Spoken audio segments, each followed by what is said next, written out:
이번 영상은 국내외 의료 자료와 정신의학 연구 데이터를 기반으로 구성되었습니다.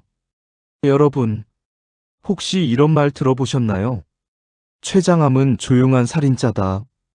왜 이런 무서운 별명이 붙었을까요?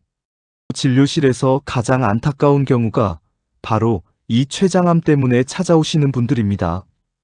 증상도 거의 없고, 검진에도 잘 안 잡히고, 발견될 때는 이미 많이 진행된 경우가 많죠. 그래서 오늘은 췌장암을 정말 쉽게, 정확하게, 그리고 여러분이 실제로 예방과 조기 발견에 도움이 되도록 제 방식대로 차근차근 풀어드리겠습니다. 오늘 내용, 여러분 건강을 바꿀 수도 있습니다. 정말 진심으로 이 말 드립니다. 자, 췌장암이 무서운 이유 1번. 바로 초기 증상이 거의 없다는 것입니다. 췌장은 배 뒤쪽 깊숙한 곳에 숨어 있습니다. 여기를 복강 뒤쪽이라고 부르는데요. 쉽게 말하면 뼈의 뒤편, 척추 앞쪽, 아주 깊은 곳에 딱 숨어 있는 장기입니다. 그래서 여기에서 무슨 일이 생겨도 우리가 잘 못 느끼는 거예요. 그래도 나타나는 신호들이 있긴 있습니다. 제가 하나씩 알려드릴게요. 첫 번째, 소화불량이 갑자기 생긴다. 평소 잘 먹던 음식인데 체하고 더부룩하고 속이 답답해진다. 근데 이런 게 몇 주 이상 이어진다. 두 번째, 등 통증. 이게 진짜 많이 놓칩니다. 뭐 허리 아픈 거야 흔한데. 근데 췌장에서 혹이 뒤로 눌릴 때 등 가운데나 왼쪽 등 쪽으로 통증이 퍼질 수 있습니다. 가만히 있을 때도 띵하게 아프다. 누우면 더 아프다. 이러면 그냥 넘기면 안 됩니다. 세 번째, 체중 감소. 특별히 덜 먹는 것도 아닌데 계속 빠진다. 한 달에 3kg, 5kg씩 빠진다. 췌장이 소화효소를 만드는 장기라서 이 기능이 떨어지면 영양 흡수가 잘 안 되어 체중이 줄게 됩니다. 네 번째, 황달. 눈이 노랗게 변하고 소변색이 콜라색처럼 진해지고 대변이 회색 흰색처럼 변합니다. 이건 이미 담관이 막혔다는 신호라 진행된 상황일 수 있습니다. 다섯 번째, 혈당이 갑자기 오르는 경우. 평소 정상 혈당이던 분이 갑자기 당뇨 진단을 받는다. 이것도 췌장암의 신호일 수 있습니다. 여러분, 이 중 하나만 있다고 무조건 췌장암인 건 아닙니다. 하지만 여러 증상이 동시에 나타나면서 몇 주 이상 지속된다면 반드시 검사해 보셔야 합니다. 자, 그럼 췌장암은 왜 생길까요? 이 부분은 여러분이 정말 많이 궁금해 하십니다. 췌장암은 사실 명확한 한 가지 원인이 없습니다. 여러 가지 요인들이 겹쳐서 발생하는 병입니다. 하나씩 중요한 것들만 알려드릴게요. 첫 번째, 흡연. 담배는 췌장암의 가장 강력한 위험 요인입니다. 흡연자는 비흡연자보다 췌장암 위험이 2배에서 3배 높습니다. 두 번째, 만성 췌장염. 췌장이 꾸준히 염증에 시달리면 세포가 자꾸 손상되고 복구되는 과정에서 암 발생 위험이 올라갑니다. 세 번째, 비만과 고지방 식습관. 지방이 많은 식단, 가공육, 튀김류, 설탕이 많은 음식. 이런 것들이 췌장에 부담을 줍니다. 네 번째, 당뇨. 특히 갑자기 생긴 당뇨는 췌장암의 결과일 수도 있고 반대로 위험 요인이 되기도 합니다. 다섯 번째, 유전.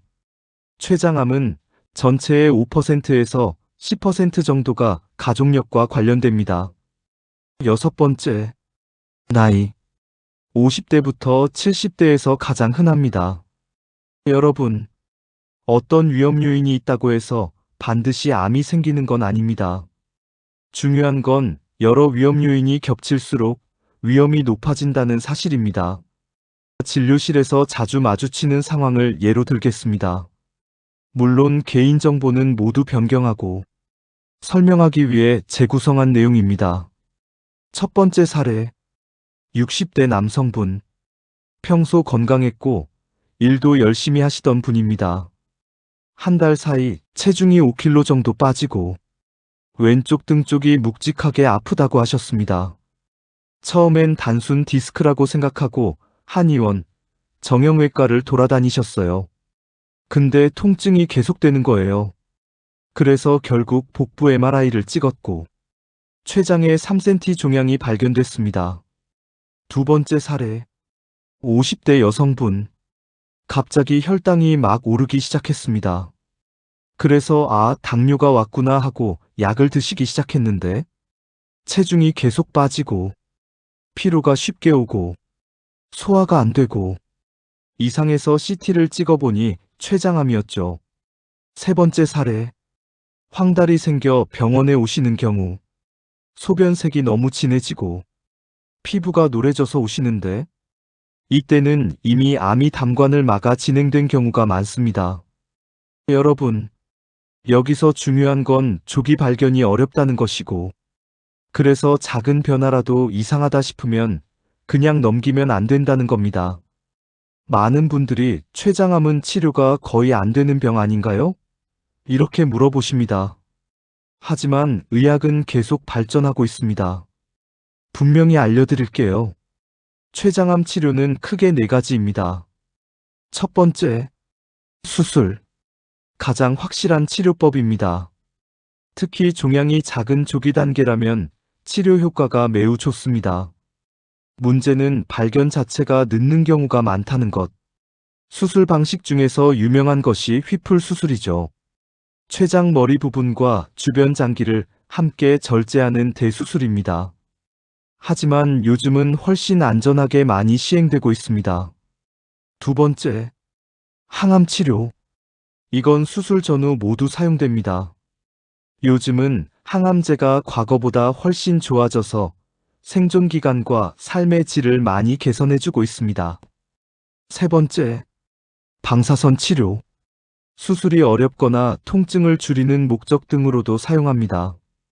네 번째, 표적 치료 면역 치료. 아직 모든 환자에게 적용되는 단계는 아니지만 유전적 특징에 따라 맞춤 치료를 하기도 합니다. 미래에는 췌장암도 한 사람 한 사람의 유전자에 맞춘 치료가 일반화될 가능성이 큽니다. 여러분, 췌장암이라고 해서 희망이 없는 시대는 절대 아닙니다. 여러분, 제가 마지막으로 정말 강조하고 싶은 말이 있습니다. 췌장암은 조기 발견이 어렵다고 되어 있지만 그래도 우리는 위험을 낮추는 방법을 분명히 알고 있습니다. 첫 번째, 담배는 반드시 끊으세요. 이건 정말 확실합니다. 췌장암과 가장 직접적으로 연결됩니다. 두 번째, 체중 관리. 비만은 췌장암 위험을 크게 높입니다. 배둘레 관리가 췌장을 살립니다. 세 번째, 고지방 식단 줄이기. 가공육, 튀김류, 설탕 많은 음식 줄이세요. 네 번째, 새롭게 생긴 당뇨는 꼭 정밀 검사. 갑자기 혈당이 오르면 CT나 MRI로 췌장 확인 필요합니다. 다섯 번째, 복통 소화불량 체중 감소 조합은 무조건 검사. 몇 주 이상 지속되면 바로 병원 가세요. 여러분, 췌장암은 늦게 발견되면 정말 힘든 병입니다. 하지만 조기 발견되면 분명히 치료가 가능합니다. 그리고 무엇보다 이 영상을 보시는 지금 이 순간부터 여러분은 췌장암을 모르는 상태가 아닙니다. 이 지식만으로도 여러분의 생애 위험은 크게 낮아질 수 있습니다. 제가 바라는 건 단 하나입니다. 여러분이 건강하게 오래오래 사시는 것. 그거 하나입니다. 오늘 이야기 여러분에게 꼭 도움이 됐길 바랍니다. 오늘 영상이 도움이 되셨다면 좋아요 한번 눌러주세요. 그 한 번의 클릭이 이 채널이 계속해서 정확한 건강 정보를 만드는 큰 힘이 됩니다. 그리고 더 많은 생명을 지키는 건강 이야기들 앞으로 놓치지 않으시려면 구독과 알림 설정 꼭 부탁드립니다. 여러분의 경험이나 궁금한 점도 댓글로 남겨주세요. 제가 직접 확인하고 다음 영상에 적극 반영하겠습니다.